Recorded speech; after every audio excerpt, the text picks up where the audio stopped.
नमस्ते, मी रेखा. माझ्या स्वयंपाकघरात तुमच्या सगळ्यांचे मी स्वागत करते. आज मी बनवणार आहे बघा मस्त अशी शेवभाजी.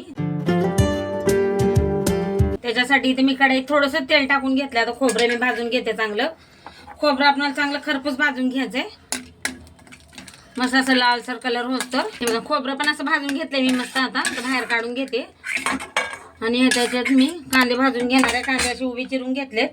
कांदे पण आपल्याला मस्त कलर बदलत भाजायचा आहे. असे चिरून घेतले मी 2 कांदे घेतले. कांदे पण आपण भाजून घेऊ चांगले.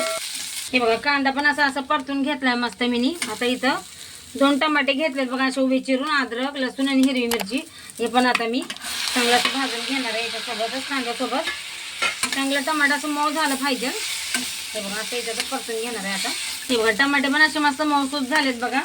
आता याच्यात थोडासा कोथिंबीर टाकून आता मी गॅस करते बंद आणि मसाला थंड होऊ देते. मगच आपल्याला मिक्सरला बारीक करून घ्यायचा. असं गरम गरम नाही वाटायचा. हे बघा मसाला पूर्ण थंड करून घेतला. आता मी मिक्सरला बारीक करून घेते. खोबरं सगळं, टमाटे, कांदे सगळं एकत्रच वाटून घेणार आहे मी. तर बघा मी कढईत तेल टाकून घेतले 1.5 चम्मच. इथं मसाले घेतले बघा, हळद, लाल मिरची, गरम मसाला, कांदा लसूण मसाला, सगळे मसाले आता मी तेलामध्ये टाकलेत. आणि जो मसाला मी असा वाटून घेतलाय बघा मिक्सरला, हे पण आपण त्याच्यासोबतच चांगला परतून घ्यायचा आपल्याला. हे बघा चांगलं असं परतून घ्यायचं आपल्याला मसाला, चांगलं तेल सुटोसतो. हे बघा आणि गॅस कमीच ठेवलाय मी. चांगलं परतून घेते, मस्त कलर येईल असा भाजीला पण. गॅस कमीच ठेवलाय मी आता. हे बघा मसाला जळू नये म्हणून याच्यात आता पाणी टाकणार आहे थोडंसं. हे बघा आता मसाला आपल्याला चांगला असं मी झाकण लावून असं मस्त परतून घेणार आहे बघा.